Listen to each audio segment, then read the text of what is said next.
So thank you very much. So thank you for filling our survey. I can see the responses here. But my first question is, why poultry farming? As in, how did you get started in poultry farming and all that? Oh, okay. Here is the thing. I have always been involved in honey up until 2019, 2020. I have always been involved in selling honey. So I felt, okay, the cost of other produce seems to be high because this is what I do normally. I try to look at things that will be of benefit to people, and I check the price, and if I can go into it, then I'll adopt the idea, then start. So what I was doing for some years has always been selling honey, and I travel down, get it down to Lagos, and look for a way to process it and compare to the market price and look for a means to bring down the costs. Because I understand that not everybody can afford the price of goods in the stores. So I looked into poultry around 2020. 2019, 2020, I realized that the cost at which people do sell them is quite high. And I felt, okay, from my little findings, I realized that, okay, there is a way for one to go to beat down prices, which is to look for, and usually the most expensive thing in poultry has always been the feeds. Because the prices are usually unstable. So I looked for, during my research, I found different type of feeds which can be produced without having to spend a lot of money. It got to a point in time that I even realized that people feed poultry beds warm. So while doing that, then I came about another one, although if you have to go for warm feeding, it requires some things, and which I barely have the time to do that. So I partnered with, I had a partnership with a man who already has his own farm. That was how I started. So with what he does, from what I discovered with what he does, he has a local feeds. He produces his own feeds from the likes of cassava, amongst other things. He uses that to produce feeds for not only cassava and other things to mix up. So I felt, okay, with the costs, and I studied him, like, okay, how is it in terms of health of his birds and a few other things as well. Then I realized that, okay, at the end, his birds are usually always healthy and they are often very big. And despite the local production of feeds. Yes. So I felt, okay, this may be a good man to start with. So I got a form of partnership with the man. So because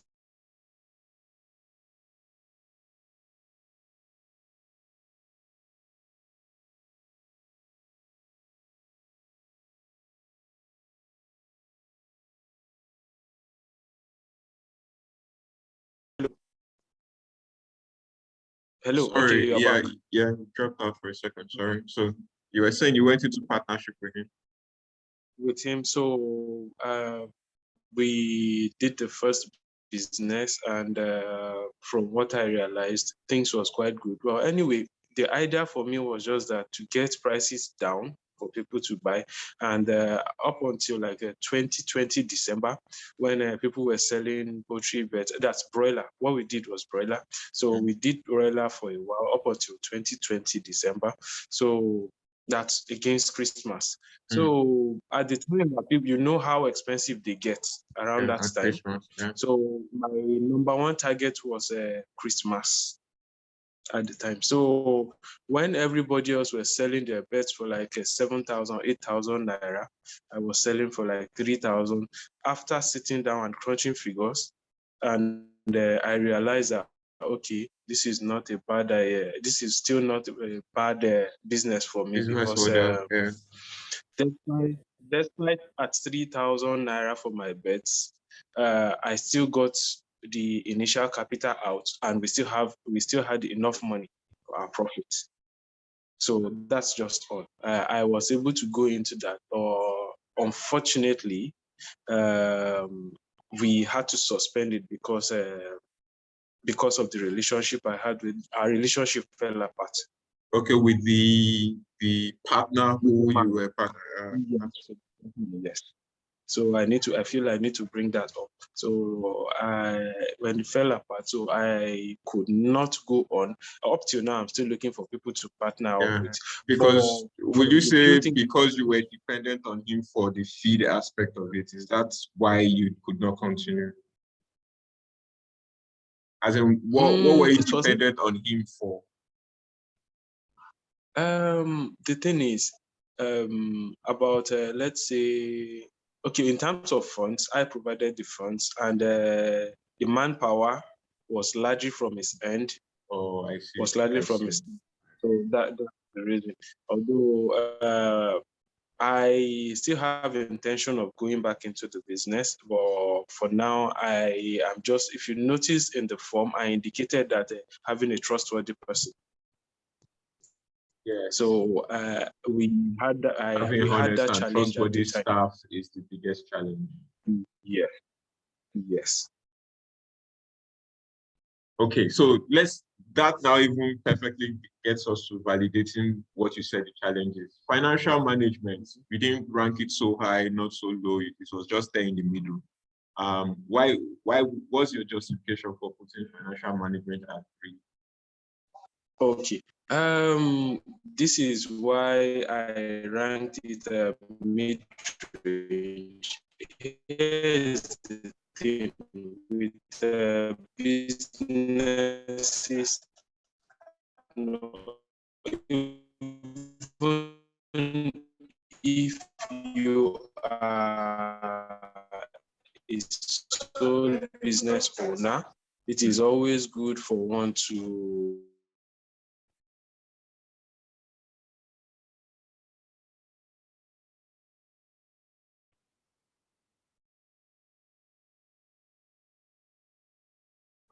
Hello, can you hear me? so Yeah, so you know what I'll do? So that for the rest of the interview, I think we can switch up the videos so that the network will be better, right? So we'll just okay. So Okay, I have done that. I think yeah. the area I'm in, the reception is quite poor. That's why. Okay. So financial management. Okay, it will always be good for one to. Oh, okay. You okay. Let me go on for now. It will always be good for one to have like a Financial business knowledge. partner that you don't commit your. Yes. So you don't commit 100% of your own income into it. With regards to the management of it, in most cases, it has to do with, if you notice, I'll still go back to the use of the form itself, where I said getting a trustworthy staff. So one of the challenge we had at the time was that when you when you put down money for the business, those in charge, that I'm not necessarily the partner himself, the people we recruited to do the job, how do I put it? They seldom use the money for what you had already planned. The money. There's a lot of diversion. That's where there's always a lot of diversion that you would end up having to even drop an additional money that it will end up costing you more for what what you're supposed to spend on. So that's just what we experienced. And if you notice, the number of beds were few. Yes, but you will be surprised to see that for most people that I've interviewed, you still fall within mid-range. I've interviewed people who are doing 200 birds. I've interviewed people who are doing 600, some doing 700. And our prototype farm was based on 200 birds, but I'll speak on that later.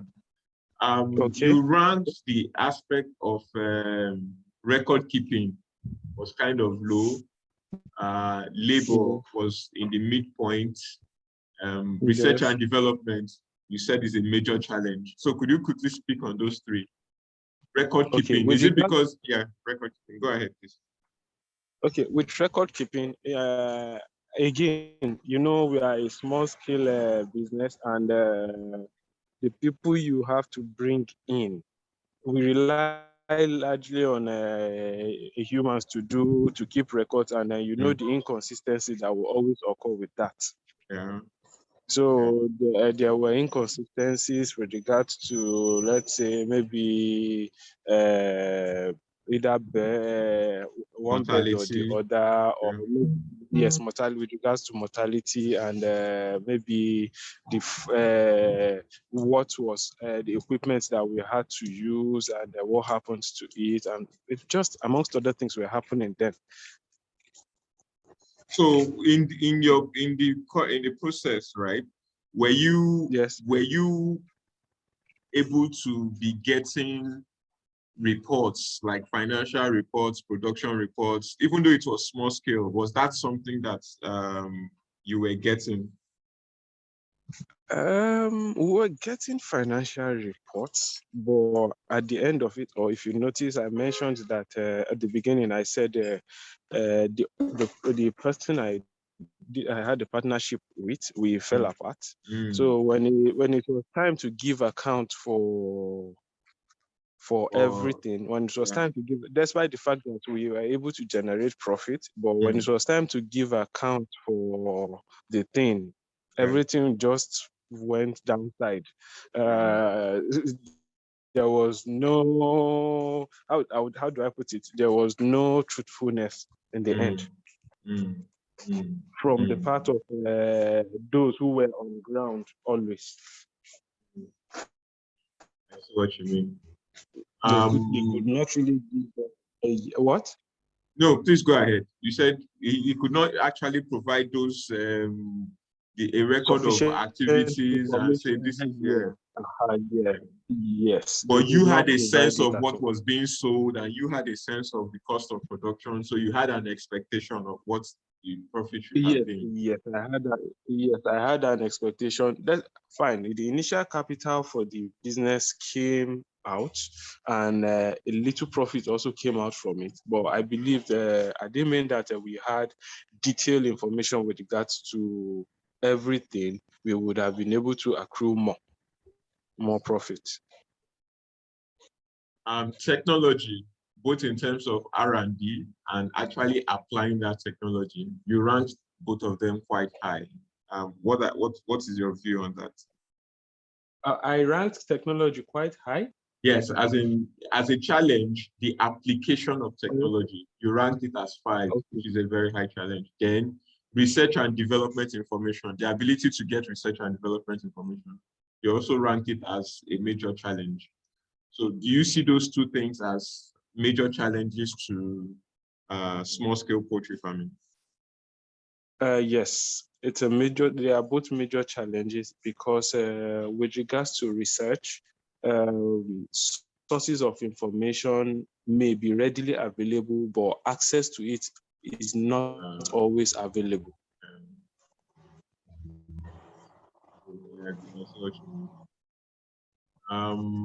Market access, although we've spoken a bit about it, but you still rank it as a challenge, even though you said there was a huge demand during Christmas. Why do you think access to market is a challenge?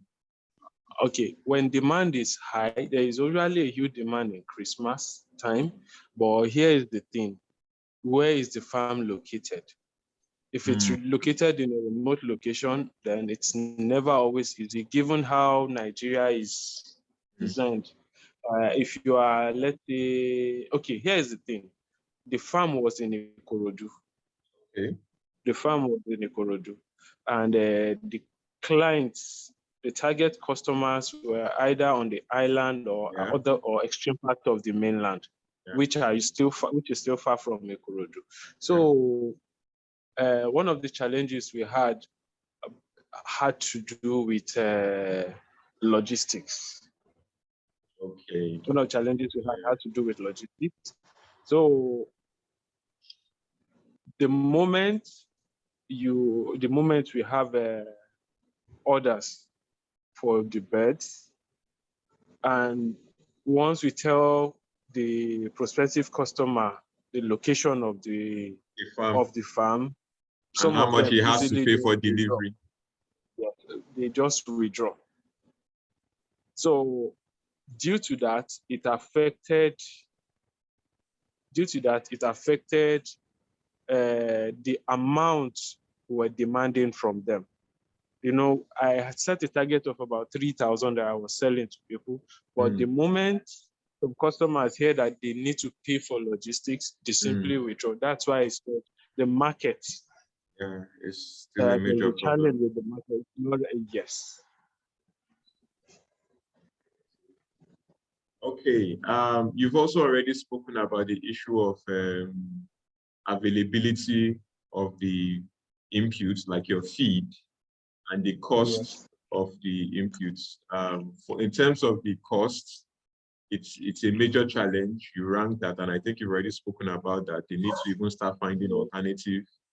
And in terms of the availability, okay, you also ranked it as a challenge, but not as much as the cost, because you can find the feed, but they are usually very expensive.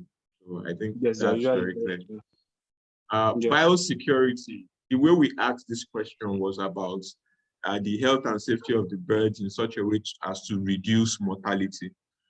You ranked it as a tool, not really a challenge. So you would say biosecurity is not really a challenge, right? No, it was not a challenge. It was not a challenge. Okay. So the solution we provided in the form really only targeted bookkeeping and record keeping. But in this interview, I'm going to present to you a proposed solution that we are trying to provide to small-scale poultry farmers to see if it will solve their problems. Are you familiar with the concept of ERPs, enterprise resource planning softwares, like SAP and Oracle, things like that? Enterprise like ERP, enterprise, like you hear people say, "Oh, we use SAP, we use Oracle." Okay, so the way what we're planning, I know SAP. I've heard of Oracle. Okay, good. So the general name for those kind of software is enterprise resource planning softwares, ERP, because the idea is the software helps you to manage different aspects of the organization. So the accountant is using a part of it, the inventory person is using a part of it, HR is using a part of it, but at the end of the day, there is a holistic view of what's happening in the entire organization. So we are proposing something similar for small-scale poultry farmers, so which is like an enterprise management software that will help them to, and this is the point where I think it might be best to just share my screen. It's going to be quite quick. Sorry for taking too much of your time this morning. No, it's okay. It's okay. All right.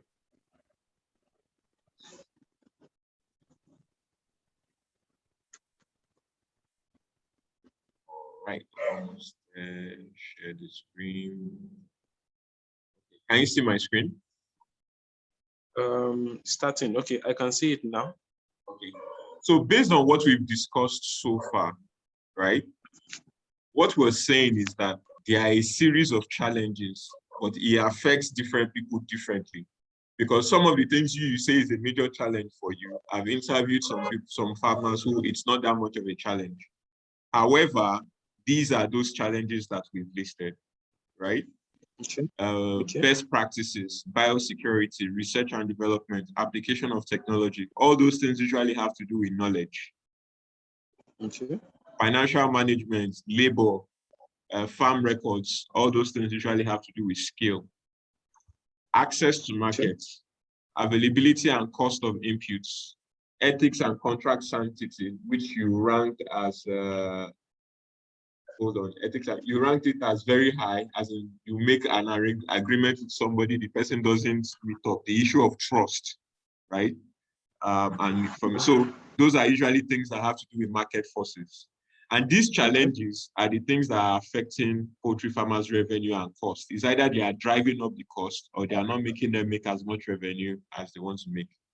What we are proposing is an enterprise management software, which will be provided. So you see, somebody would, like this thing you learned about cassava and worms and things like that. Somebody is harvesting that information, but not all poultry farmers have the time to be going to Google or YouTube to learn. So a part of the software will provide that information to help with the knowledge gap. The software will also establish best practices. So imagine a situation where you don't even need to start looking for farm hands that have 15 years experience. If the software says it is morning, oh yeah, it's time to go and clean the pen, you go. This is the mix of feed and how you should mix it. You mix it. This is the number of kilograms you need to feed the birds you feed. Oh, it is now 12 o'clock in the afternoon. Randomly pick 10 birds and weigh them.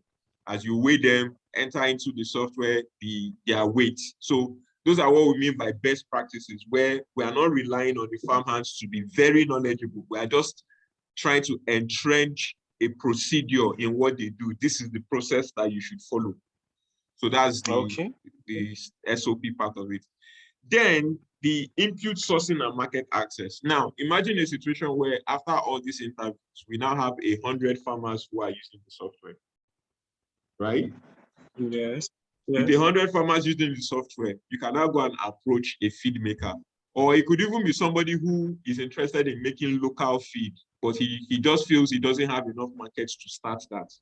You can tell him, say, look, I have 100 farmers who will buy your feed weekly, but you must give them discounts. And then, because we are able to get discounted prices, then we can also help with the logistics of delivering it to the poultry farmers who are in our community, who use our software. That's for the input sourcing. For market access, now we have 100 farmers. Because they are using the software to keep records, we know that their chickens will get mature by December 8th.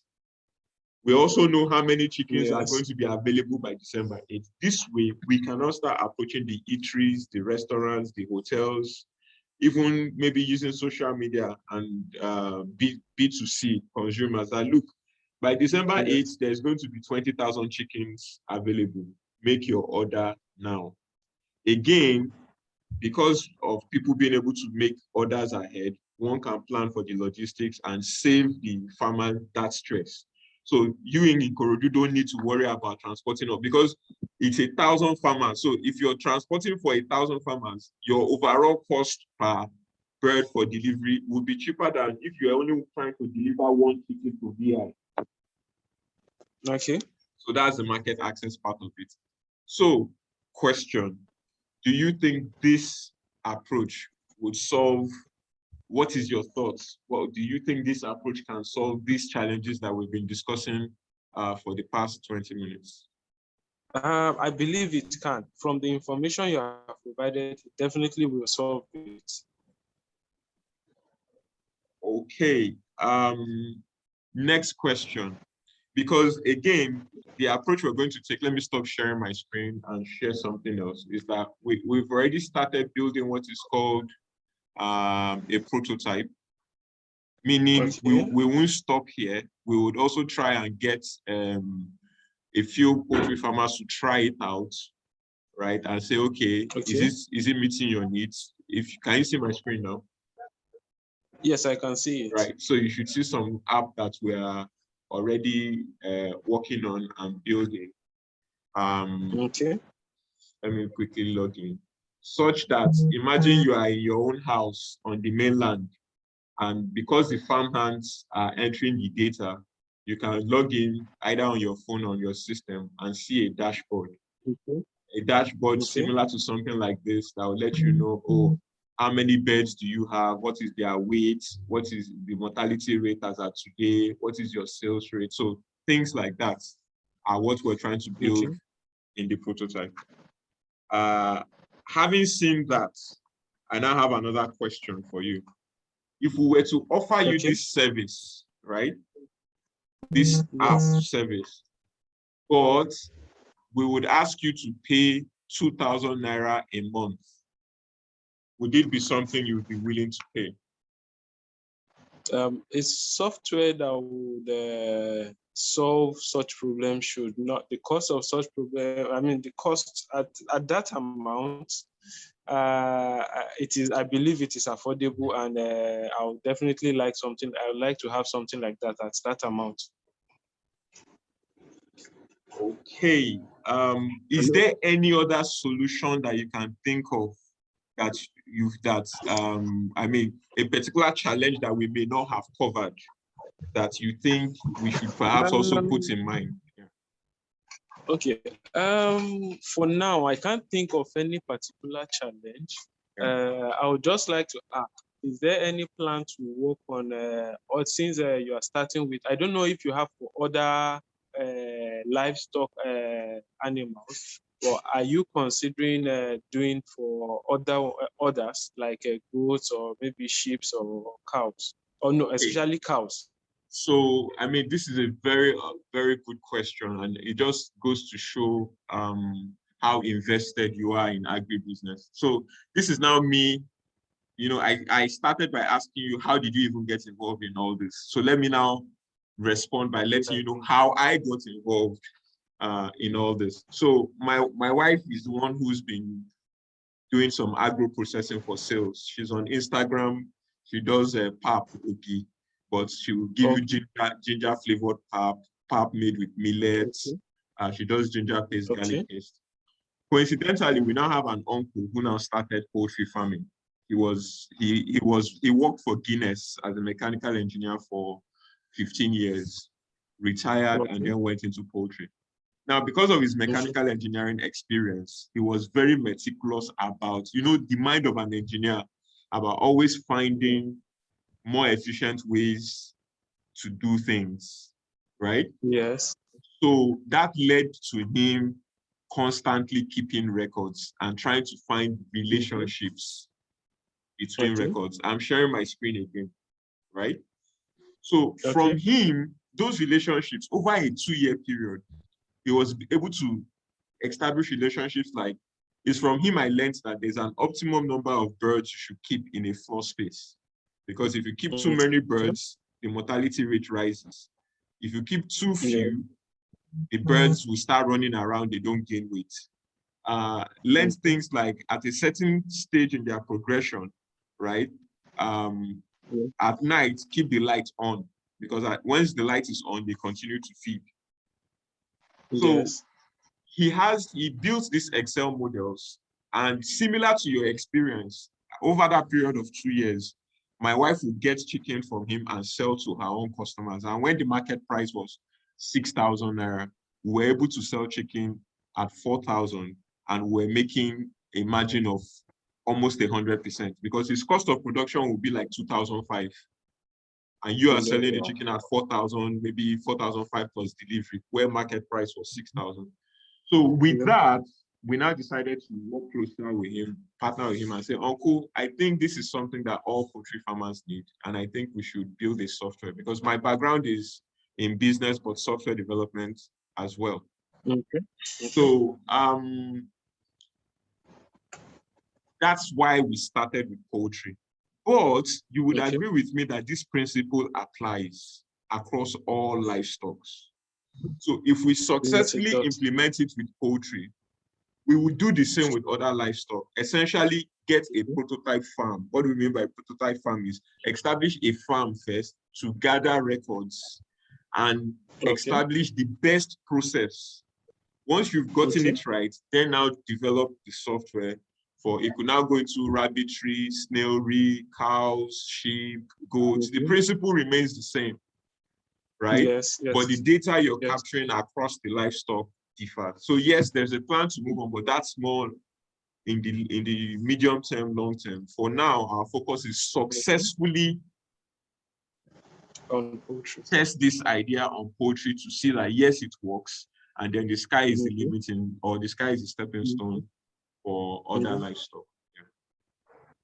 This is good. This is good. So, thank you so much, Mr. Wale, for your time. Can I have your permission to include your email address in my mailing list so that I keep you updated? What we do is we just send an email out to just let you know this is where we are at this point in time. This is what we're doing at this point in time. Okay. Yes, you have my permission. Thank you very much. I'm going to stop the recording now. Okay.